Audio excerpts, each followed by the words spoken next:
Alrighty, we are live and welcome to another edition of Alone Against the Static. We are playing again, so if you caught last week or if you listened on the podcast or you caught the video on YouTube after the live stream, welcome back. And if you're just joining us, we are going to be playing through this lovely solo 1990s adventure Beyond the Signal Range, as we did last week. Last week was scary. It was indeed. All right, Harrison just finished up the podcast episode at work today. Awesome. So you know what we're in for. Yeah, we are going to be playing a different character this time around. So basically, you have a choice of two characters you can play. They are the two parts of a couple. We have Charlie and Alex. And so last week we played Charlie, a nurse.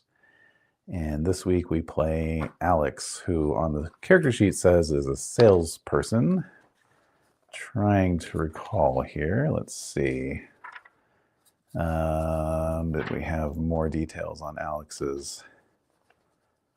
Oh, here we go on the back. Let's see. Well, doesn't matter. All right. So we have got my story. So the way this is going to work is we're just going to play through this. It's a choose your own adventure style solo play. And Des asks, are there more than this one? Yes, there are. There's Alone Against the Flames, I believe it's called, and Alone Against the Frost. And, maybe one more. I'm having to improvise here, so I don't know. Anyway, there are several Alone Against ... solo games.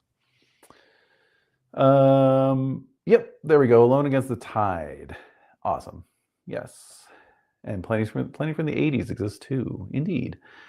So yeah, there's a rich back catalog of solo Cthulhu adventures to play through. Maybe we'll do some more. I don't know. But for now, we're gonna do this. We're gonna do Alone Against the Static. We're gonna see. I'm curious to find out what's going to happen this time. Last time, if you haven't listened, spoiler alert, I quote unquote survived in that I made it through the adventure.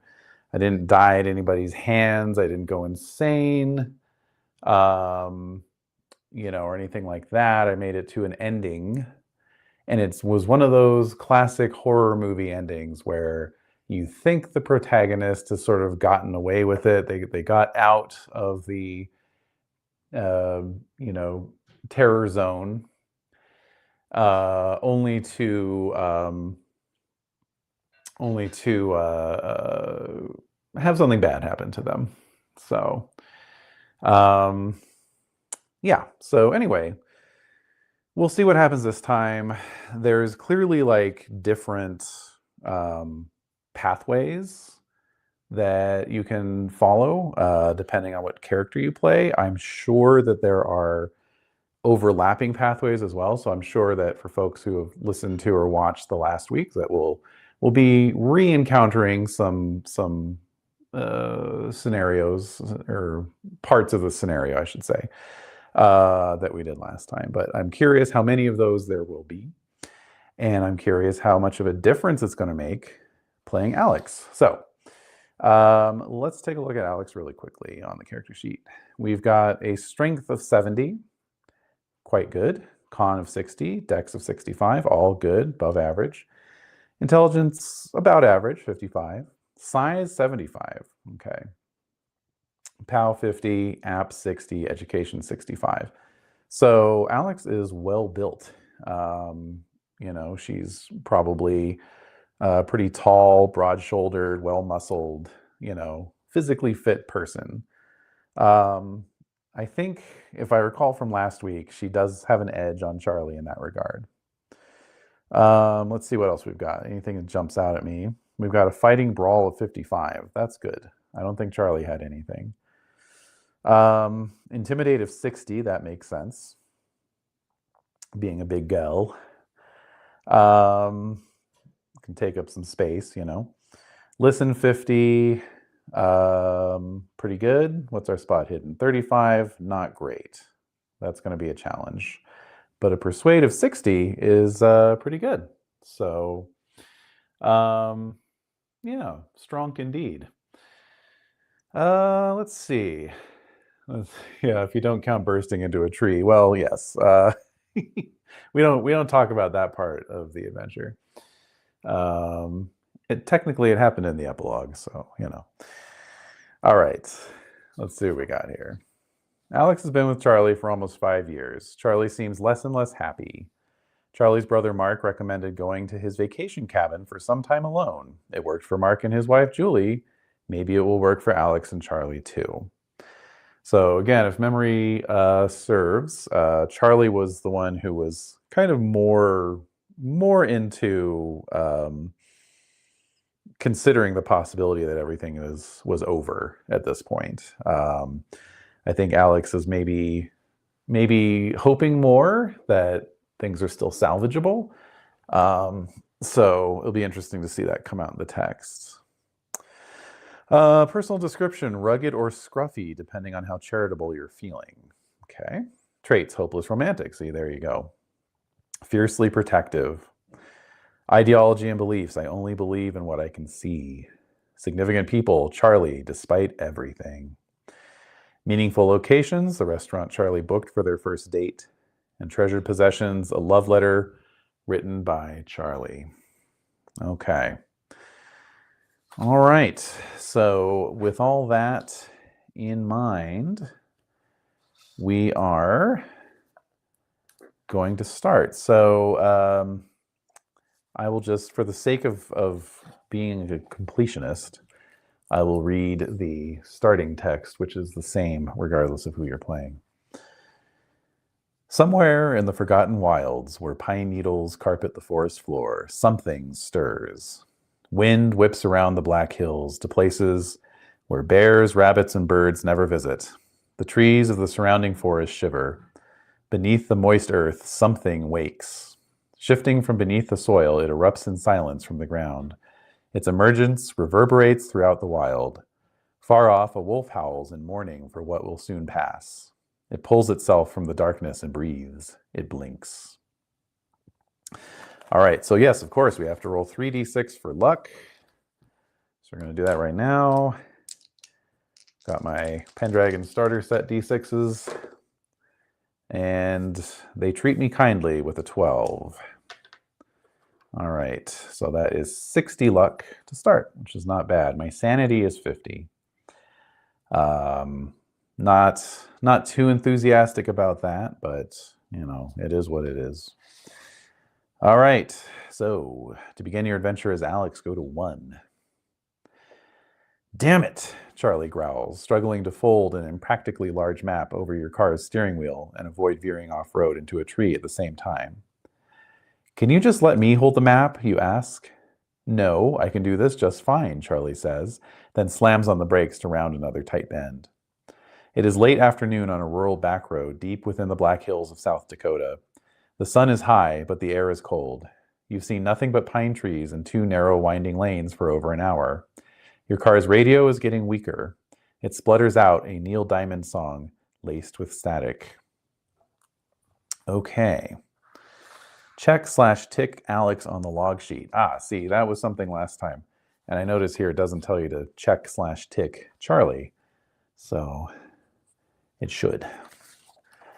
So that's just a note for anyone who wants to play this in the future. If you play Charlie, remember to check Charlie on your log sheet. The log sheet, by the way, is here. And it's just a bunch of phrases and words that you might be asked to check off as you go through, and then later it will say, if you checked Alex, turn to blah, blah. for example. All right. To keep offering help, go to 7. To change the radio station instead, go to 3. Well, this is despite despite what one of us would have to say, this is a Neil Diamond household. So I'm not going to change the radio in deference to that. Check your Charlie before you wreck your Charlie. Absolutely. Yes. Yes. So I'm not going to change the station. We'll get the Cracklin' Rose coming through. And so I'm going to keep offering to help because I'm sure that will elicit a good response. We're off of I-90, remember? You say. After a few minutes of sulking, Charlie mutters a response. I remember. You reach over. Here, let me help with that. No! Charlie yanks the map away. Alex, just let me, okay? You put your hands up defensively and roll your eyes. Charlie drives on determinedly for a few more minutes before spotting a tiny, unpaved road cutting deeper into the forest. Charlie pulls onto it, and the two of you weave through the trees in silence. Make a psychology roll to gauge how Charlie is feeling. Is a roll even necessary would be my question. All right, psychology. 45%. I roll a 54. I could spend 9 luck to make that, but love on the rocks. Okay, it's love on the rocks. So it be. So I could spend luck to make that, but I don't think so. I think we're gonna let it lie. Charlie's sulking. This vacation is turning out exactly like you thought it would. Charlie always insists on driving, gets lost, and then refuses to ask for help. The weekend is shaping up to be a nightmare. Anyways, Charlie says, it's not for now. Charlie drives deeper into the forest. The little road you're on winds erratically, dipping up and down as it weaves between hills. Above you, thick gray clouds obscure the sunlight. Soon, the sky gets lost in the branches of pine trees. You feel the cold seeping in from outside. Okay. After a few minutes, a few more turns, and a few miles travel deeper into the forest, the sun sets. Your car's headlights cut into the darkness, revealing the road ahead, just a few feet at a time. Eventually, the lights drift over the front of a cabin, reflecting off 2 windows on either side of the front door, which seem to stare back at you ominously. The car stops, and the headlights shut off. Finally, you sigh, and step out onto the gravel driveway. As you walk around to the trunk to help with the suitcase, the cold night air seizes around you like a vice. Are you hungry? Charlie asks while you try to keep from shivering. Make a con roll. If you fail, check touched by cold on the log sheet. Okay.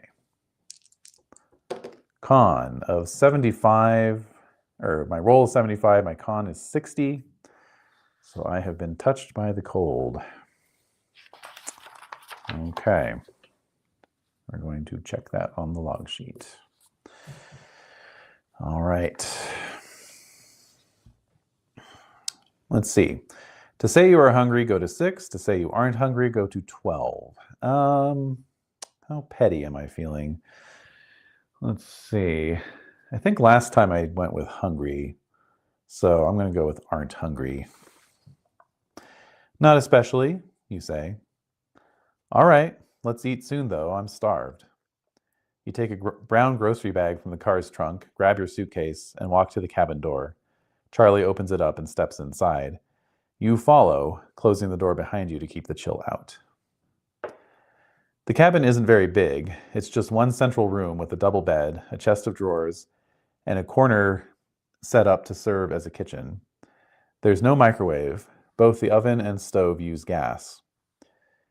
You see 2 doors. One goes to the rear of the cabin, while the other leads to a small bathroom. You just know it's going to be freezing in there. Absolutely. On the wall opposite the bed is a TV and VCR unit sitting on top of a cupboard. The whole cabin is lit by muted yellow bulbs. It's not dark, but it's not quite light either. I'll be in the John, Charlie says, then steps inside the small bathroom and shuts the door. You are left alone.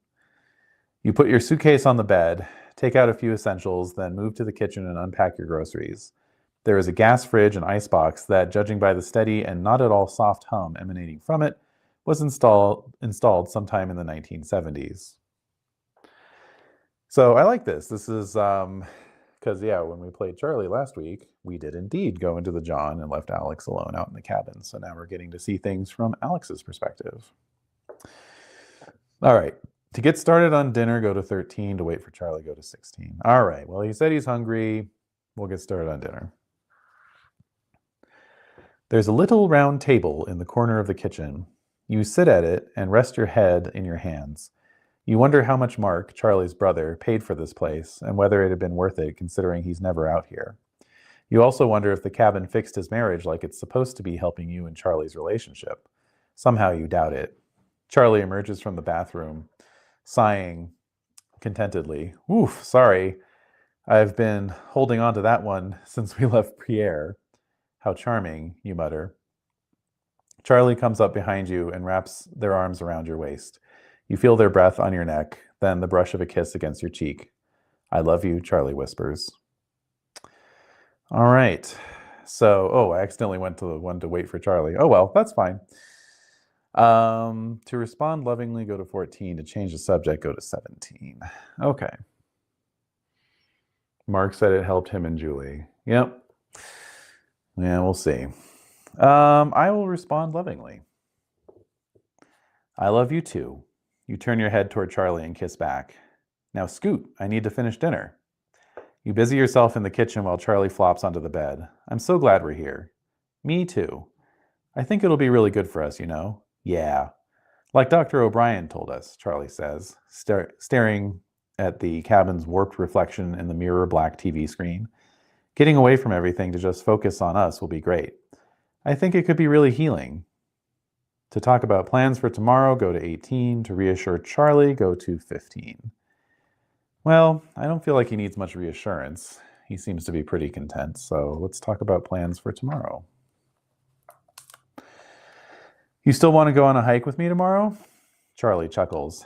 Yeah, sure. I mean, what else are we going to do, right? Their laughter hangs awkwardly in the air for a moment. Then Charlie coughs and quickly changes tone. It's beautiful here, though, really. Yeah. I can't wait to see the sunrise. After a few minutes, you serve up the burgers. Dinner passes in near total silence. What about tonight, though? Charlie asks. You swallow your last mouthful of food. What about it? It's been a long day. How about we catch a flick? Charlie gestures at the TV.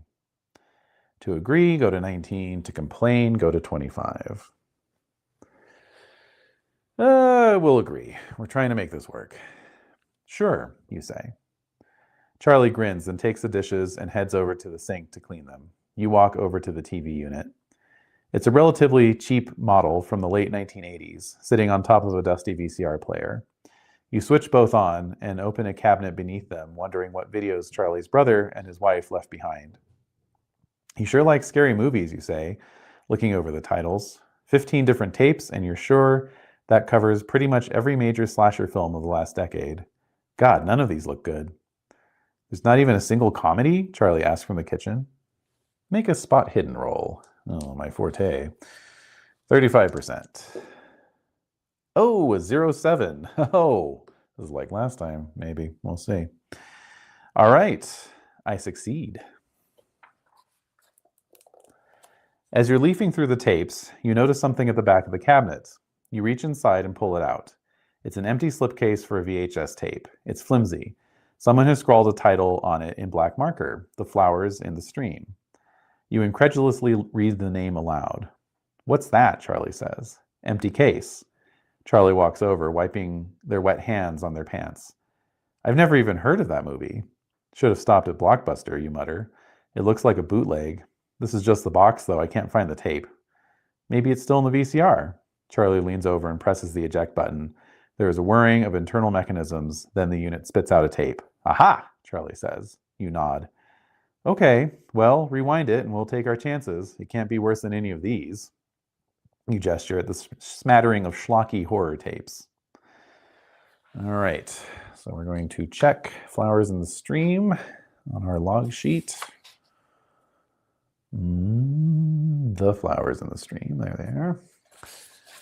Okay. All right, to get changed before the movie, go to 21 to lay on the bed. Yes, why don't we get changed? You grab your bag with one hand and head to the bathroom. Yeah, here we go again. See, now if they had Nightmare on Elm Street Part 2, I mean, it's not a good movie, but I'd watch it. All right. All right, you grab your bag with one hand and head for the bathroom. I'll be right back, you say, and slip inside. It's even colder in the bathroom. You set the bag on the sink and blink at your reflection staring back at you from a nearby mirror. The door creaks open just a little. You sigh and push it closed again, but it doesn't take. You look closer and see a little latch at head height. The door obviously can't hold itself shut unless it's locked. You roll your eyes, ignore the door, and brush your teeth. A few minutes later, you return to the main room and change while Charlie waits patiently on the bed. The movie is all set up, paused at the beginning. You climb up onto the bed and settle in as well. Ready for the random, hopefully not horror film? Charlie asks. Sure am, start it up. You smile and slip under the blankets. Charlie presses play on the remote. Check occupied on the log sheet. See, I was metagaming a little bit there. I wanted to get into the bathroom so that I would notice the lock on the door. All right. When the film begins, the screen is black. There is a faint music, but no opening credits. Then the screen cuts to blurry footage that was clearly recorded on a handheld camera. Is this one of Mark's home movies? You ask. Charlie laughs and reaches for the remote. Oh, wow, I'm sorry. Wait a second, that looks familiar, you say, pointing at the TV. Charlie hesitates. On screen, you see a wall of tall forest trees. Leaves and pine needles crunch under the feet of whoever's filming. The camera pans across the landscape, creating a blur of greens and browns. Suddenly, you spot Mark's cabin, standing alone in its little clearing. A dull red sedan is parked out front. That's Julie's car, Charlie says. This must have been after their wedding.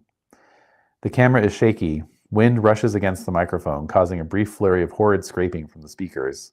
There's movement near the red car. A woman, Julie, is taking bags from the trunk. She's smiling. Yeah, Charlie says. This is at least 5-6 years ago. Julie turns as the cabin door opens. Mark steps out, walks over, and takes one of the bags from her. They smile and exchange unheard words. You sit bolt upright. What the hell? What's wrong? It's only Mark. Yeah, so who's filming? Charlie stammers and blinks. On the screen, Mark and Julie go inside and close the door behind them. The camera zooms in toward the window. The picture is a grainy blur of colors. You see movement in the cabin. The camera zooms in even closer. Then, harsh wind picks up and howls through the speakers. The image smashes to a slurry of loud static. White noise booms out into the room. The sound drills into your skull. You feel like it's going to make your head explode. All right, make a note of this entry number. You may need to return to it later. All right.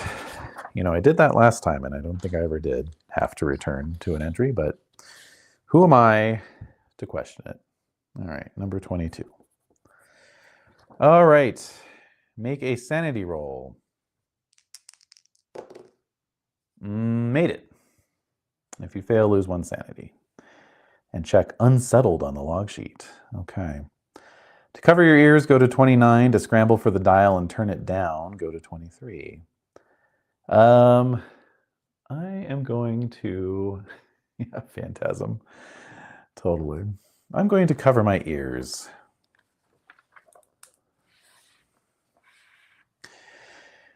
You clamp your hands hard over your ears, but somehow the static still seeps in. Charlie next to you does the same. Their lips are moving, but you can't tell what they're saying. You yell something about the remote, but even your own voice is lost, hidden beneath the TV's digital wailing. Charlie pulls one hand down and fiddles with the remote. The screeching continues. Charlie snarls, tosses the remote aside, and staggers over the TV. You watch them go. The TV looks reflected somehow in the windows behind it. Pine trees stand guard on the black hills outside, but they're riddled with static. Riddled with static. Static. Static! You clamp your eyes shut. Charlie turns the dial on the TV and kills the noise. The screen goes black. A blaring ring lingers a little in your ears. What the hell was that? You ask. Charlie catches their breath for a moment, then shrugs. I don't know. How the hell was it so damn loud? Top of the range speakers? You roll your eyes. Great, at least there's a top TV to watch a creepy Peeping Tom video on. Oh, come on, that wasn't a Peeping Tom. Charlie gestures to the TV cabinet. Why would Mark and Julie have the tape? All right, we have not checked Broken Heart on the log sheet, so I'm able to stay calm. To get frustrated with Charlie, go to 24. To stay calm, go to 30. All right, so what do we think, folks? This is one of those moments. I don't know. I could go either way. Obviously, if we had Broken Heart checked, we'd have to go with the frustration. So I guess that kind of indicates a little bit that that's not an optimal choice. But yeah, let's get pissed. We're gonna get pissed off. All right. You sigh. Whatever. You always know best, right? Charlie frowns. What's that supposed to mean? You remember the car ride up, the way Charlie was reading the map while driving, refusing your help and getting lost over and over. Never mind, you say, then roll over in bed. Can you get the light? You don't want to watch a movie anymore? No, you say, and pull the blanket tight around yourself. I just want to sleep. Charlie sighs. Fine. You feel the bed shift as they stand. I just think that the TV set blares to life again. It bellows static throughout the cabin. Thunderous scraping and coughing bounces off the walls. You thrash and cover your ears. Charlie swears, but you can hardly hear it. The noise builds to a frenetic peak. It's almost unbearable. Then, just as quickly as it began, the noise stops and the TV falls silent. All the lights in the cabin go dead. The power is out. Check blame game on the log sheet. Okay. Sweet. I do get a little secret thrill whenever I get to check things on the log sheet. All right.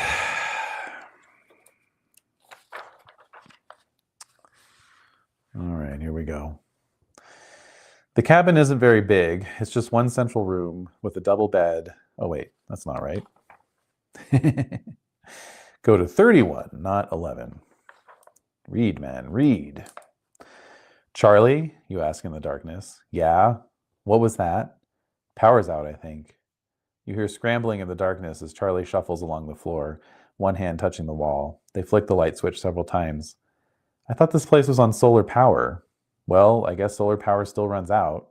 Is there a backup or anything? I don't know. I guess I'll have to head into town and call Mark in the morning. Oh, that's just great. You pull your legs to your chest. Okay, whatever. You're not used to this level of dark. The city doesn't get dark like this. You raise your hand in front of your face. You can't even see its outline. You feel anxiety rising in your chest. If either Broken Heart or Blame Game is checked on the log sheet, you cannot lean on Charlie for support. You must go to 33. Uh-oh. May have made a mistake there. I don't know. This cabin sucks. You shift around on the lumpy bed and try to get comfortable. Charlie joins you before long. The bed frame creaks when they settle onto it. Babe, Charlie says. What? Are you going to sleep? What else am I supposed to do? The power is out and we're in the middle of the woods. Okay, sorry. Charlie rolls over. At least you think they do. It's hard to tell in the dark. After a few moments, they speak again. Must be an old shoddy TV. I think Mark has had it since the 80s. I don't care. Can we just make sure the power is back tomorrow? Yeah, I'll do everything I can. Fine. Good night then, you say. Good night. Charlie doesn't stay awake long. You hear their breathing slow quickly and fade into a gentle rumble of sleep. For you, sleep comes much later. The creaking of pines, the howl of cold wind, and other strange and unidentifiable sounds echo through the black hills around you.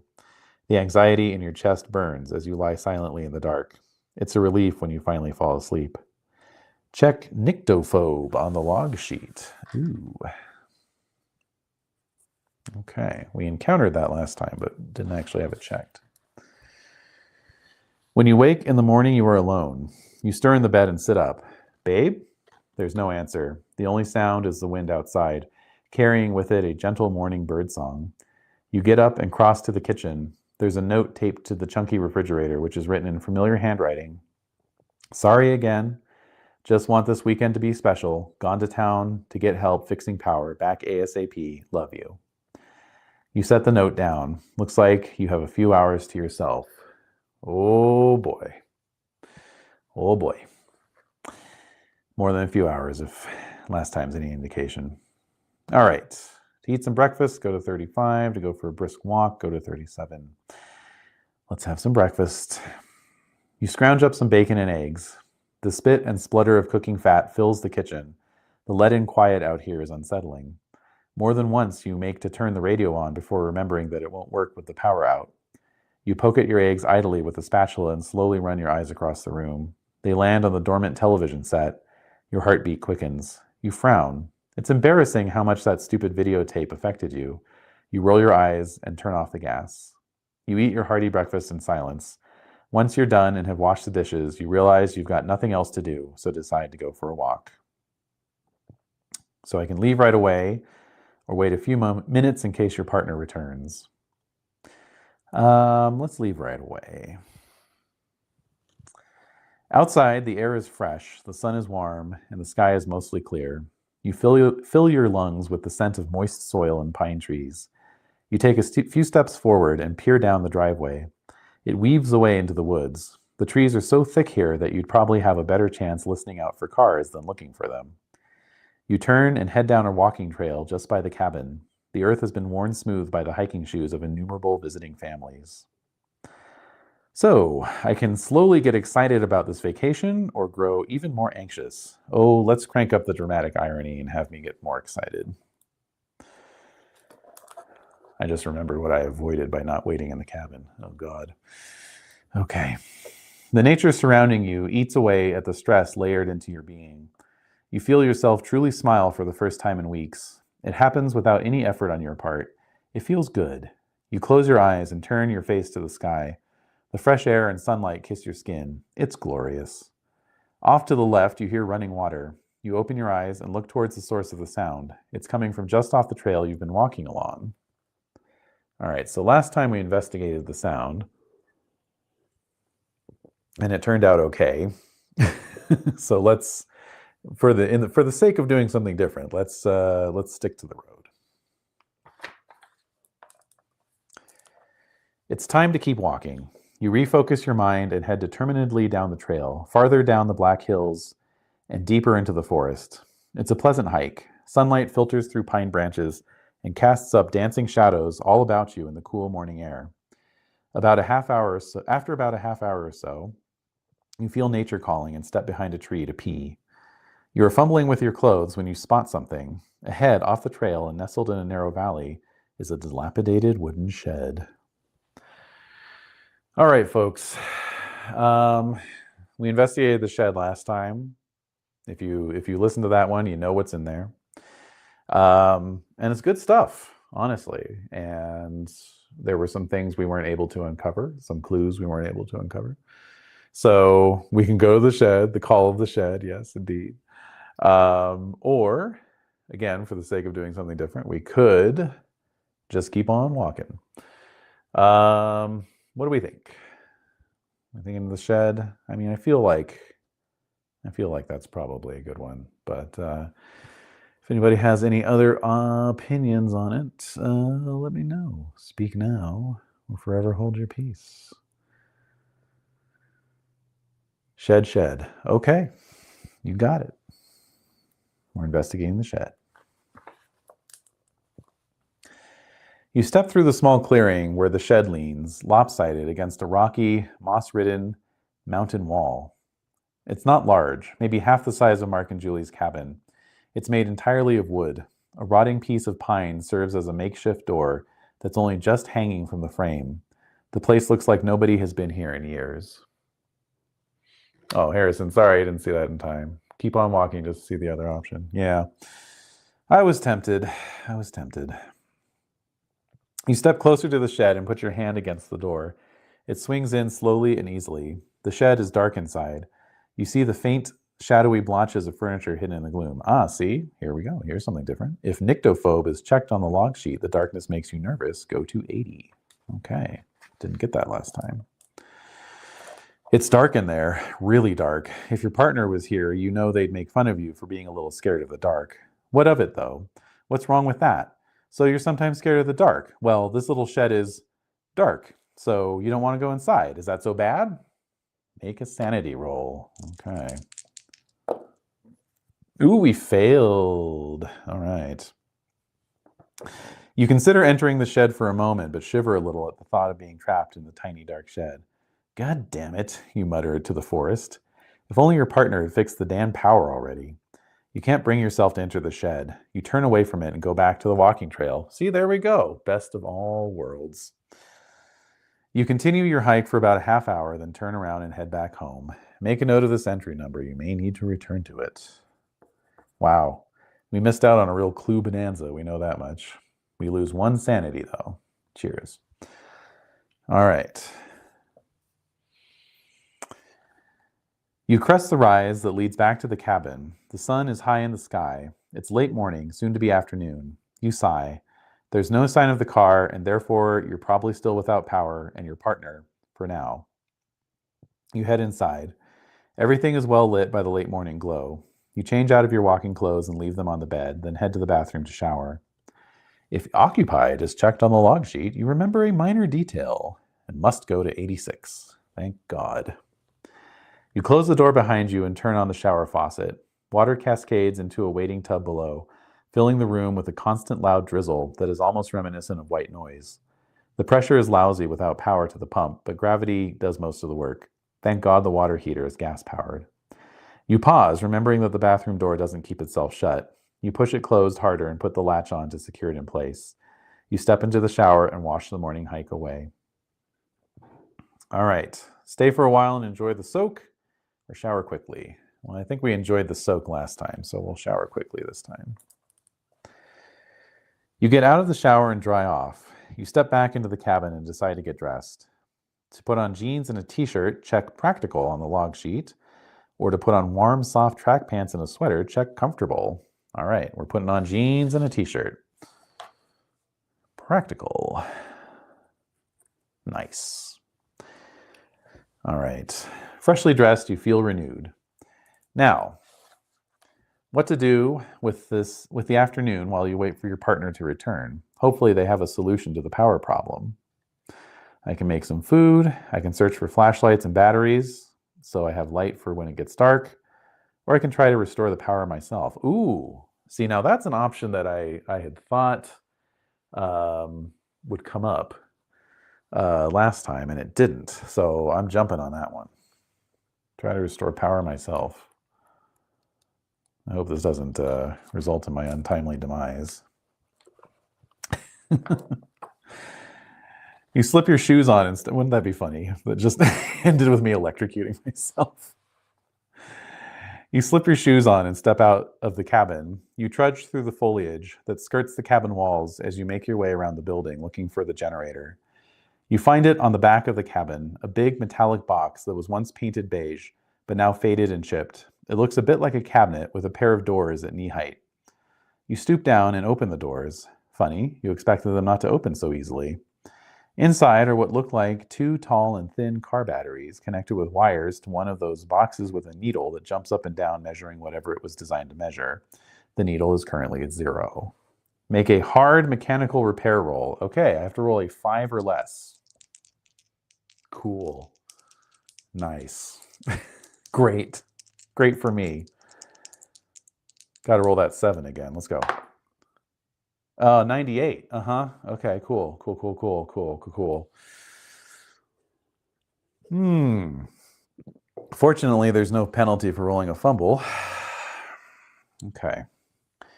You reach in to check the wires running from the big battery to the little box. One comes loose in your hand. You're unsure if it was already unplugged or if you somehow unplugged it when you checked to see if it was secure. You grab the box and try to turn it around to see if there are buttons or anything on the back. There aren't, just wires and spider webs. You push the box back in place and brush your hands on your shirt. You check a different wire on the battery. You feel a tingle and jerk your hand away. Was that a shock? No, the wire is wrapped in rubber. You're just jittery. Ugh, forget it. You groan and slap the doors shut. With a sigh, you head back inside and slip off your shoes. You close the door behind you. It was nice in a way to feel so removed from the world, but still safe and secure in this little room, like a pocket of the modern day planted in the wilderness. You just wish you could watch TV. All right, let's search for some flashlights and batteries. You know there was a heavy-duty flashlight in the car, but it's gone now. What do you have here in the cabin? Right now, when the sun goes down, you'll be left in the dark.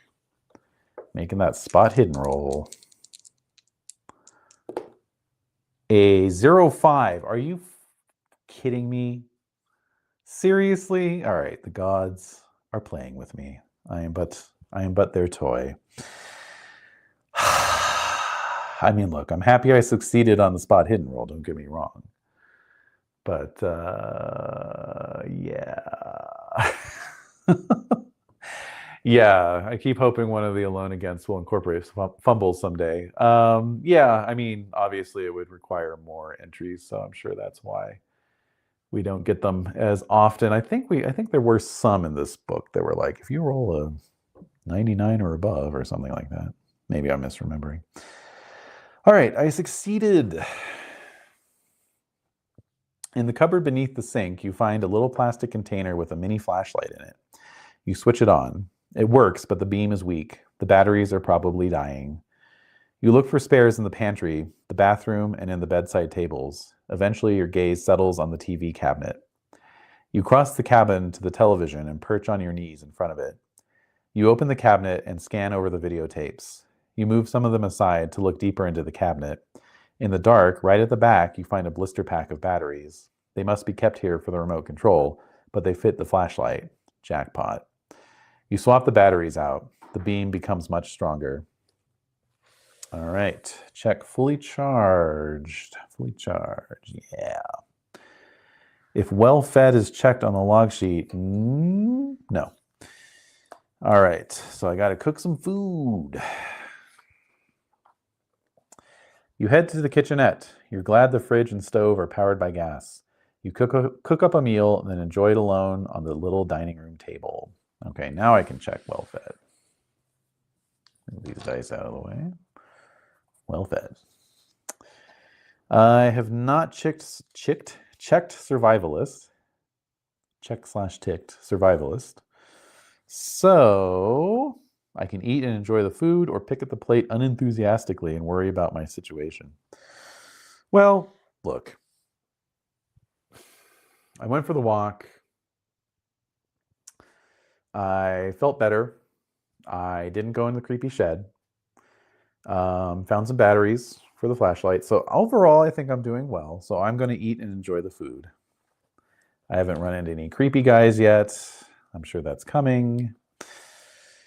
Delicious, truly. You are a Michelin level chef.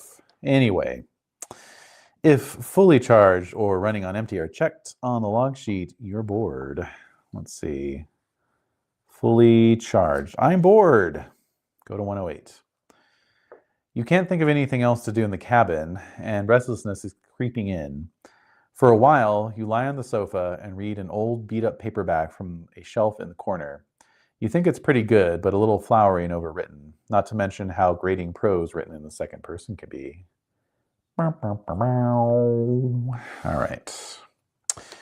Listen of 50, make a listen roll. 34, made it. Go to 110. You hear footsteps outside. Oh God, here we go. They crunch on the gravel driveway. You sit up. You didn't hear a car approach. You stand up nervously and creep across to the window. A balding, middle-aged man is standing just outside the front door. He's dressed in a thick winter coat and has his hands in his pockets. You do not recognize him. He lifts his hand to the cabin door and knocks. All right. I'm going to pretend nobody's home and wait for the stranger to leave.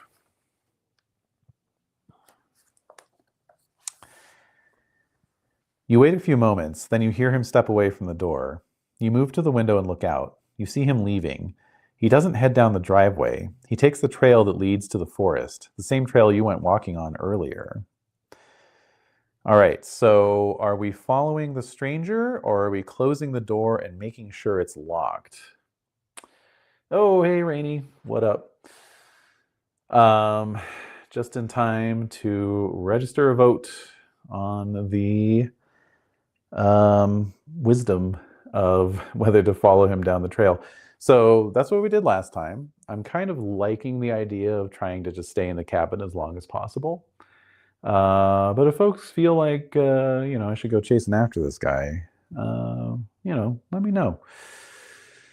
I'm flexible. I can be convinced. So the options again are follow him back, or follow the stranger up the trail, or close the door and make sure it's locked. Stay in the cabin, says Kenny. What up, Kenny? Okay. I'm feeling that too. Any dissenters? Anybody can make a good argument for why I should walk up the trail? I don't know. Let's see. Following a stranger is how people die in horror films. Okay. So let's not. All right. Good. Glad we're all in agreement here. All right. Let's stay in the cabin. Just going to ignore that art. Okay. You need to make sure the cabin's safe. You check every lock you can find. You pull the door closed and lock it, sliding across the deadbolt to make doubly sure. Then you walk to the bathroom and check the window. You latch it shut too. The other windows in the cabin don't open, and there's just the one door in and out. It all seems safe. Check lockdown on the log sheet. Okay. Clang. All right. We famously got caught immediately. That is true. To settle in for the night, go to 142. Okay. Wow. We managed to stay in the cabin all day, folks. This is good. It's dark. Clouds cover the sky and the moon is hidden. You lay on top of the bed for a while, listening to the wind shaking the branches of the pines all around. Every few minutes, you think you hear your partner arriving back. Every time, you're wrong. When you walk around the cabin, you use your flashlight to guide your way. After a few hours, you make yourself a sandwich and eat it in the dark. While you chew, there is a knock on the door. It is a single knock. Suffocating silence follows it. I can ignore the knock, or I can answer the door. Look, man. How do we manage to sleep now? Yeah, exactly. And it's just like I was actually there camping. Yeah, it does give the feeling of being out there in the rough and wild. Ignore. Yeah. Answer the door, says Santiago. What up? After all that hard locking work. Yeah. And yeah, Kenny makes a good point. No one knocks just once. Come on. All right. Yeah, we're on lockdown. We're going to keep it that way.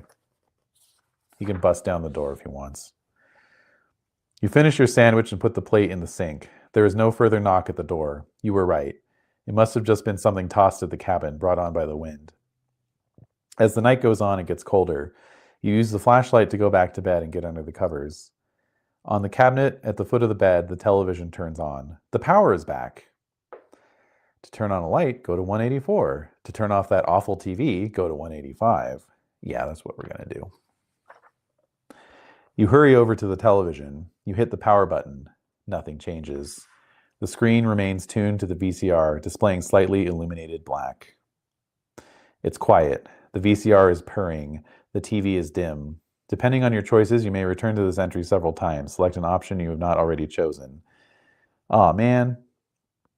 So I didn't get these other tapes in the quiet in the evening, or the couple who came to the cabin. So all I have is to either play the tape from last night or leave the TV alone. All right. So, and to answer your question, Rainey, there are indeed windows, but they don't open, apparently. They're non-opening windows. So, yeah. Anyway, should we play the tape from last night? Should we give in to our curiosity, or should we just ignore it? Just glass block. Yeah. Just a block of glass. Just 4 by 4 by 4. Curiosity wins. Okay, Kenny's voting for curiosity. Ignore, says Dez. Uh-oh, we're one and one. Rainey needs a good spy window to judge door action. Yeah, that did happen the first time a dude came to the door. I was able to look out a window. I think because of that, I'm not wanting to risk being seen in the window after that. Charlie paid attention to too many things last time. Right. Okay. We're all saying ignore, except Santiago, who wants to play the tape. 7 days. Right. Okay. Well, it's 3-1 to ignore. So we're leaving the TV alone. You turn away from the television set and cross over to the bed. You sit down and try to avoid looking at it. You can hear it humming ever so softly. All right, so we can head to sleep. Yeah, right. Or step out onto the porch to look one last time for the return of your partner. Hell no. Again, we didn't go through this whole lockdown protocol for nothing. You crawl under the covers without bothering to get changed. At least here it is warm. You set the flashlight by the side of the bed and switch it off. Then you curl up around your pillow, listening to the sound of the wind outside, and wait to fall asleep. If lockdown is checked on the log sheet, you must go to 256. Oh, yeah. I'm ignoring that art of the guy with the hatchet in his head. A thump at the cabin door startles you awake. You hadn't been asleep long. You fumble for the flashlight and switch it on. You draw the light to the cabin door. It sits there, still locked, just as you left it. The door suddenly shudders with another violent bang. You hear a hoarse grunt just before the impact. Someone on the other side, a man by the sounds of it, is yelling incomprehensibly. He is pounding against the door again and again. It shudders under his weight. The door frame is slowly beginning to split. Okay, all right, so we can call out to him. We can hide. We can find something to defend ourselves with, or we can brace the door so it stays shut. So we've got a lot. It's super chill to not heed horror's call. Oh, God. Okay. Cast iron and hide, yeah. Yeah, grab that cast iron skillet.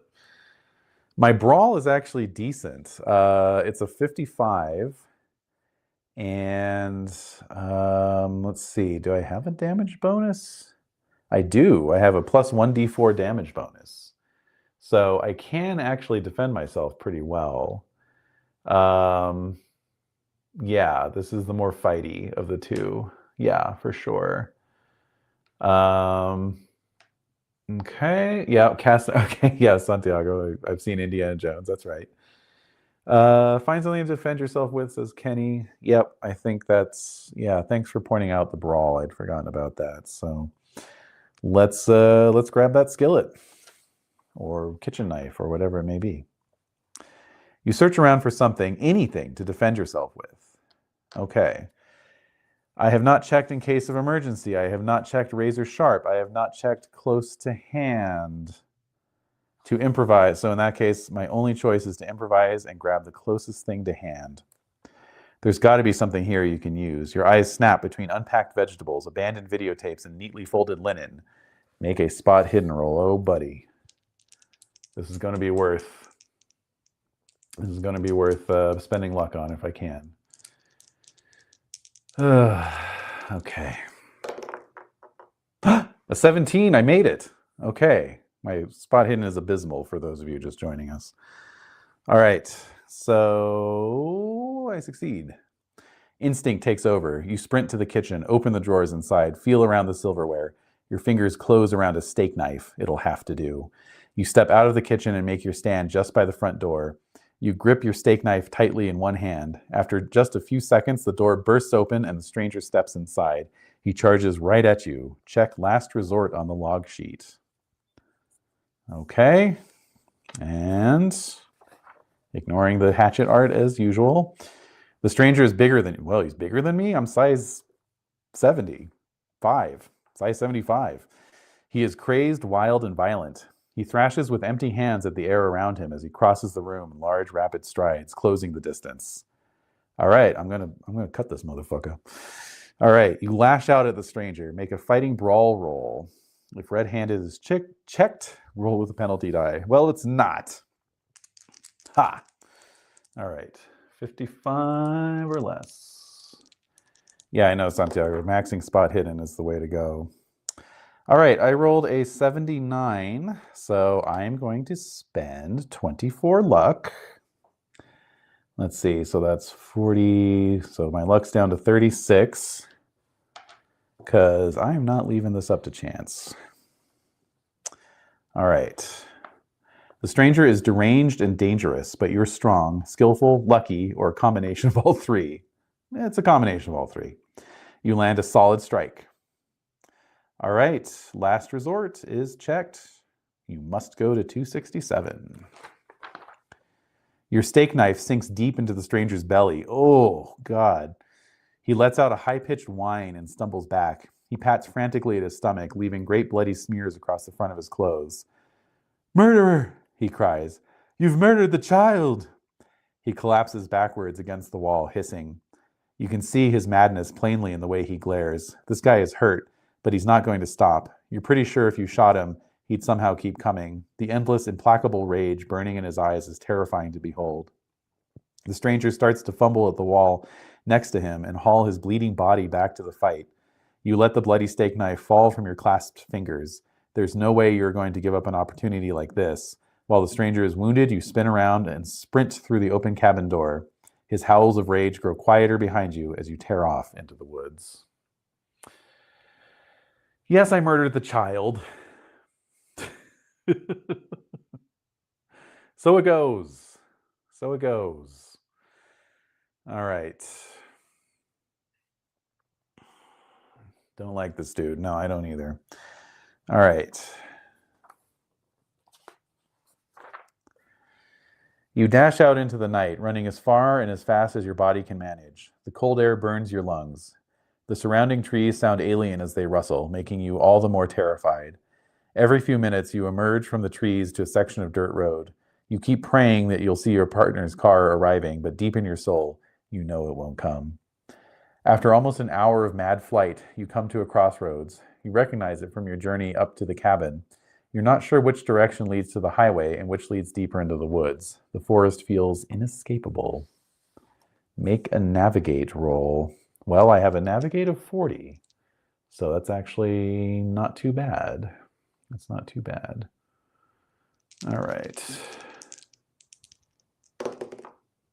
16, made it. All right. You pick one pathway and follow it. Even after hurrying on for what feels like ages, you can't tell if you made the right call. The flashlight you carry is the only way you can see your surroundings. The only thing you can tell is that the forest is quieter here. Eventually, you start to tire. You're also getting seriously cold. You lean against a tree and catch your breath. Is well rested checked? It is not. All right. You try to catch your breath, but it doesn't seem to work. Your hand slides down to the base of the tree, and you collapse down against its roots. You suck air over and over. Your lungs feel icy. Despite the horrible situation you find yourself in, your eyelids feel heavy. You're not sure how long you wait, but it is some time until you feel as though you can get back on your feet. You see, if this were a old Lovecraft or other pulp horror story, I would just take a nap at this point, because people weirdly took naps in the middle of life-threatening situations in those stories. You're not sure how long you wait, but it is some time until you feel as though you can get back to your feet. All right. You stand slowly, teeter, but manage to forge on. Right now, you just need to put distance between yourself and the chaos you escaped from. When the sun rises, you'll be able to reassess and begin to find your way back to civilization. All right. Yeah, just faint real quick. Exactly. 40 navigate's pretty good. Pretty good. All right. Yeah, Raymond Chandler, simply knock your protagonist out. Absolutely. All right. That's number 301. Take 1 point of damage. Oh, yeah, great. All right. 12 hit points. So we're at 12 hit points, 36 luck, 49 sanity. Not bad. I think I'm going to win this one, you guys. Totally going to win this time. Pine needles and dirt crunch under your feet as you walk. You make progress, but with every step you feel yourself growing wearier. You need to find somewhere to rest. Maybe some high ground would be good, or should you look for a grotto? Anywhere sheltered would be best, right? Just as you spot a cluster of trees where it looks like you'll be able to rest and stay dry, you hear a faint hiss from behind you. What was it? Static? Was the sound static? Adrenaline surges through your system. All right. We can investigate the sound or run like hell. I think it's like 2 a.m. at a craps table. That's right. Yep. I think last time I ran like hell, which didn't do me much good. So I can investigate the sound. I can investigate and see if Sir Hiss is there. Maybe meet a Disney character. That'd be cool. Do they have Sir Hiss walkabouts at the Disneyland resort parks? I don't know. I don't think so. Anyway, we have a vote for run. We have a vote for investigate. Okay. Who's going to break the tie? Running will get me lost, says Kenny. Okay, yeah. What do we think, folks? Running or investigating? Rainy says if I get bit by a snake, she will laugh a little. Yeah, okay. We've got to vote for run. No Sir Hiss meet and greet, sadly. Prince John is rare. Okay.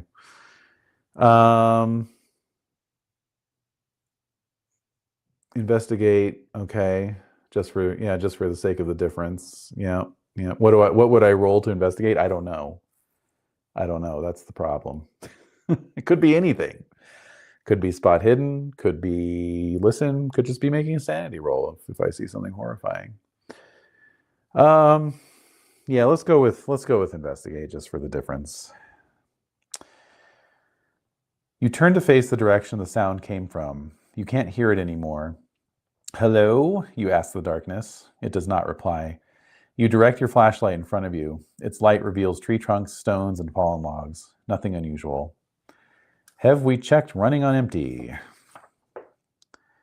We have not. All right. So we'll go to 307 instead.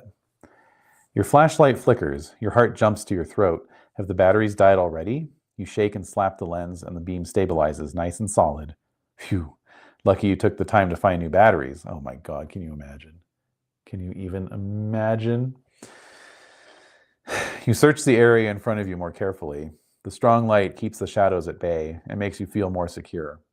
After a more thorough look, you confirm that there's nothing lurking around you. Still, something tells you it's not best to linger here for too long. It's best not to linger here for too long. You stride onwards, using the flashlight beam to navigate between treacherous tree roots and sharp rocks. After a few minutes of walking, you spot a small clearing through the trees up ahead. You push towards it, snapping through thick brambles and branches as you go. When you emerge into the clearing, you spot a small tent and a fire pit set up in the center. Looks like somebody is camping here. You might have found help.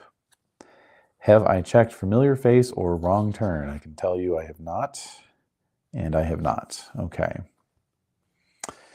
All right. I'm going to go to 275 instead. You made a lot of noise when you pushed through the trees into the clearing. Something rustles inside the tent. You've clearly woken up whoever is inside. Hello, a timid voice calls out. The tent flap unzips, and an unfamiliar man steps out into the moonlight. He's fully clothed. He looks towards you, hesitates, then nods. You notice that his eyes show no sign of surprise. I can respond to the man politely or aggressively.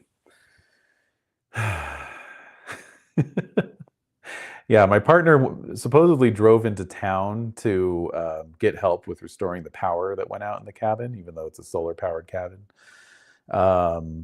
So yeah, they're gone. They've been gone all day. Why is fully clothed a detailed a note? Hey, you dingus! Yeah, I could respond aggressively. I don't know. I mean, Alex strikes me as somebody, who can handle themselves. But then again, yeah, manners cost nothing. Get aggressive. Get aggressive. Okay. No. What's that a no to, Rainey? Is that a no? No, we are cautious. Okay. Okay. Okay. We're going to be polite. I'm going to be polite to the man. Oh, what is that? Oh my God. Okay. Some of the art in here that you just incidentally see as you're flipping through. Hello, you call out. You struggle to keep terror or anger from creeping into your voice. The man approaches you. He's smiling. Don't worry, the man says and holds his hands up, empty palms turned towards you. It's okay. I'm your friend. His voice is small and falls eerily. His eyes are wide with excitement. You look around, but there's nothing in the clearing that gives you any new insight into what's going on. What's happening? You ask. You don't expect a real answer, but to your surprise, you get one. I'm someone who can hear it, the man says, then lowers his hands. Hear what? The child. What? The child of the forest. You've heard it too. I know you have. When it weeps, it sounds like static, you say. The man smiles. Yes, I knew it. You have heard it. You hesitate. All right, so Alex is checked on the log sheet. Alex has indeed heard the static. Alex, he says. You freeze. How do you know who I am? The child told me. It just wants a family, Alex. That's what we can give it. Oh, God. The voice in the static, you ask. The child, yes. You may return to this entry several times. When you do, select an option you have not already chosen. All right. To ask what the child, okay, so we can ask what the child is, ask more about what the child wants, ask how the stranger knows all this, ask if he is the man I've seen around. When I've finished talking, select one of the following options. I can tell him he's talking nonsense or ask him how I can leave safely. All right. So, yeah, I wish I could do a stab. I dropped the knife back at the cabin. Like a fool, like an idiot. Wrong audience for that offer. Yeah. Yeah, ask if he's the man. I was thinking that too. All right. 340. Are you the guy I've seen around? He pauses, thinking, it may have been me, or rather, a version of me. What? I've given myself to the child, he says. I'm in its family now. If it wishes, the child can take my form. Indeed, the child takes many forms, those of its victims, past and future. All right, great. Do we want to ask what the child is, ask more about what the child wants, ask how the stranger knows all this, or do we care about any of this exposition? Do we want to just tell the man he's talking nonsense or ask him if we can leave safely? Stab is not an option, sadly. What do they want us to talk to him? Me, when the child takes forms past and future. Yeah, no, it's not good. Not good. All right, Des doesn't care. All right. Does anyone care? We've got ask what the child is, ask more about what the child wants, ask how the stranger knows all this. I think we can assume how the stranger knows all this. I mean, it's obviously some sort of a Gestalt consciousness. All right. Get more lore. Kenny's always in for the lore. Push him into the fire and run, says Rainey. God, I wish. All right, let's get a little bit more lore. What is a child? You keep calling it a child, you say. What actually is it? The man smiles. Something ancient. I know, a strange name for one so old. I believe it was birthed from Mother Earth herself. It exists alone in the wild places of the world. It's lonely and aching. All right, that's enough. He's talking nonsense. I'm going to tell him as much. You shake your head. This is nonsense. Trust me, he pleads. I was doubting at first as well, but the child showed me I could have so much more. He steps toward you. You step back. I need to leave, you say. Wait, a voice cries from behind you. You spin away from the man. There, standing on the edge of the clearing, is Charlie. Their clothes are flaked with mud and dirt, and there are twigs caught in their hair. But they're here. They're alive. They're smiling at you. Honey, they say, it's okay. All right, we can run to Charlie with open arms or hesitate. Now, Alex is a hopeless romantic. Let's go back. Let's look at our backstory. Hopeless romantic and fiercely protective. Yeah. So that would seem to push me towards running to Charlie with open arms. Which we didn't do last time either. So I think yeah, I think we're a fool for love, Your Honor. Absolutely. Run to your lover. Let's do it. You dash across the clearing and cling to Charlie. Oh my God, I've been so worried. You hold them close against you.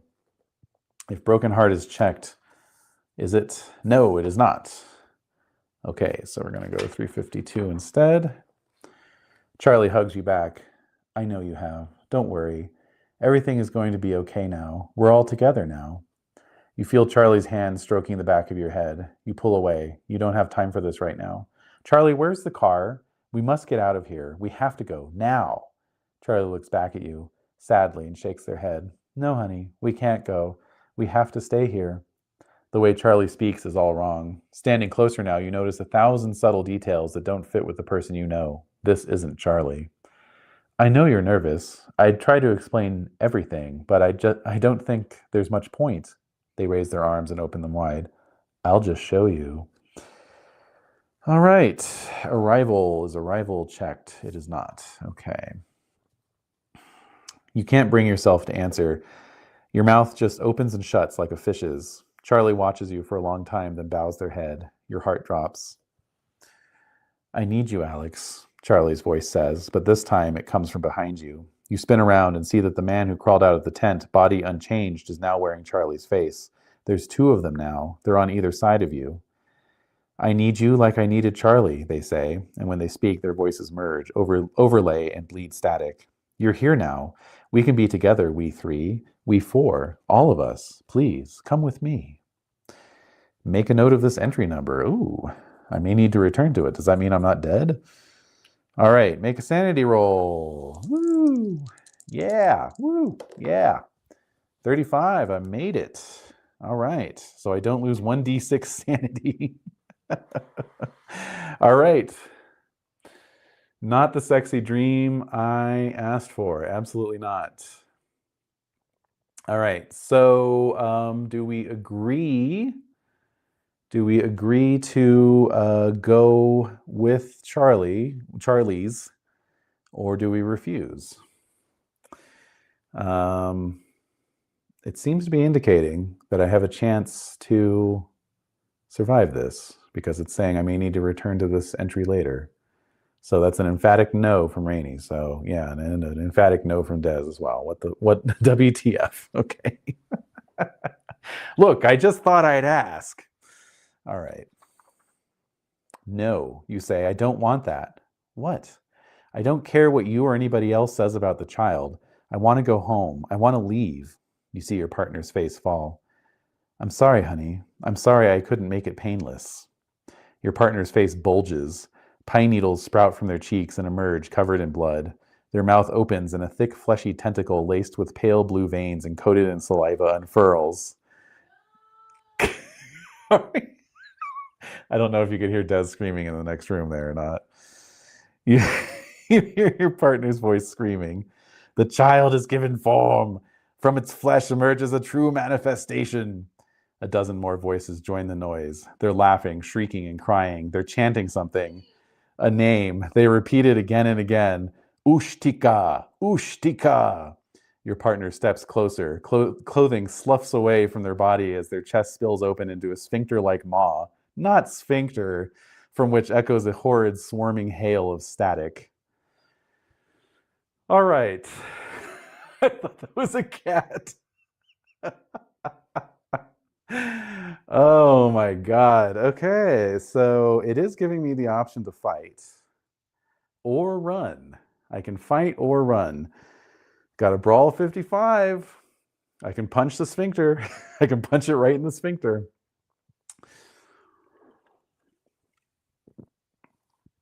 I don't think I stand much of a chance though. Yeah. Oh, well, I'm getting a lot of votes for fight. Okay. All right. We're gonna fight. We're just gonna try and destroy this thing. It's so disgusting. Whatever this thing is, it isn't your partner. You're pretty sure it might have killed them. Even if it means you end up dead, you refuse to let this monster get away unharmed.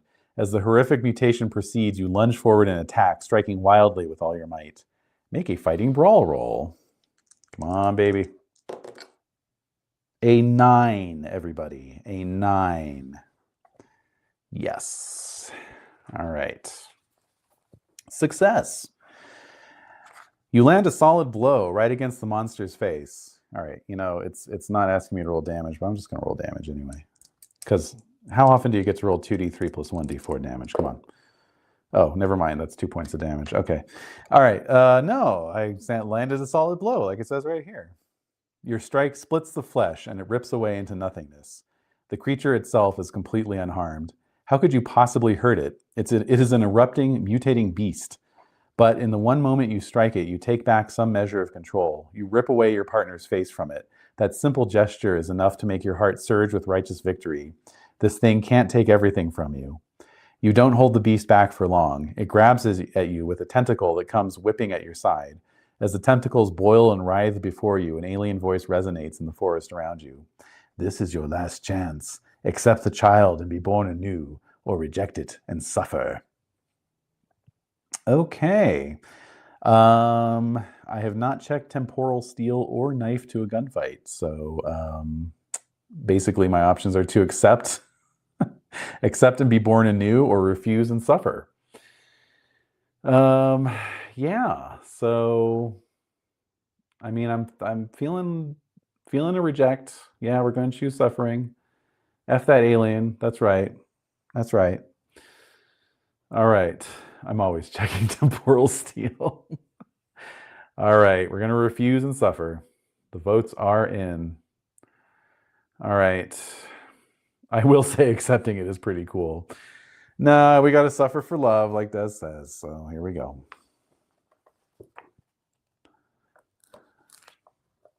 No. Oh boy. You swing at the creature one last time. This time your strike doesn't connect. Whipping tentacles snap out and catch both your wrists. You struggle against them. A third tentacle rises into the air in front of you. Its tip is sharp. Behind it looms the monster's true form, an amalgamation of indescribable whipping coils of ropey, bark-encrusted flesh. How very Evil Dead. You scream out at the monster. It's one last final yell of defiance. The third tentacle shoots forward and plunges into the center of your chest. The air is driven from your lungs. Blood pours from the wound. Your vision goes gray. You struggle, trying to free your hands once more, but there's no strength left in your arms. The final image you see before everything turns dark is fading, crawling static. Then nothing. The end.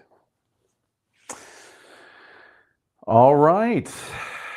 Better to die indeed. So that was really interesting because I feel like the last playthrough, we got a lot more kind of like clues and like encounters, for lack of a better word. If this had been my first playthrough, I'd have a lot more questions about what was going on. But in this instance, I think we had a more meaty, tentacular ending than the last one. The last ending was like, I found all these clues and then I kind of ran away and turned into garden mulch in the hospital. Whereas here, it was like, this was your sort of classic investigator confronts the big monster at the end of the Cthulhu scenario. So, in that sense, I feel like it was very satisfying. And yeah, I mean, as I suspected, two very different stories. Not a lot of overlap. There were a handful of entries, maybe a quarter of the entries that felt like they were, I could remember them from the last time. But definitely a unique experience. And as I mentioned earlier, it definitely felt like it was from a different POV as well. So Yeah, that was great. I really enjoyed that, and I hope y'all did too. So that was Alone Against the Static. And yeah, maybe we'll do another Alone Against sometime. But if I decide to do that, keep an eye out on the Esoteric Order Discord, or join the Patreon. You can join as a free member. And I also make announcements there as well. So do the accept one. No, I'm not gonna double back. That's my hard and fast rule. I want people to be able to read this for themselves, and you know, play through it, and then you can choose. You, the reader at home, can choose the accept one. I feel like there are many different branches. Get it? Branches. All right. That's enough of that. Yes, great game. Thanks everyone for tuning in, and we'll do it again at some point in the future.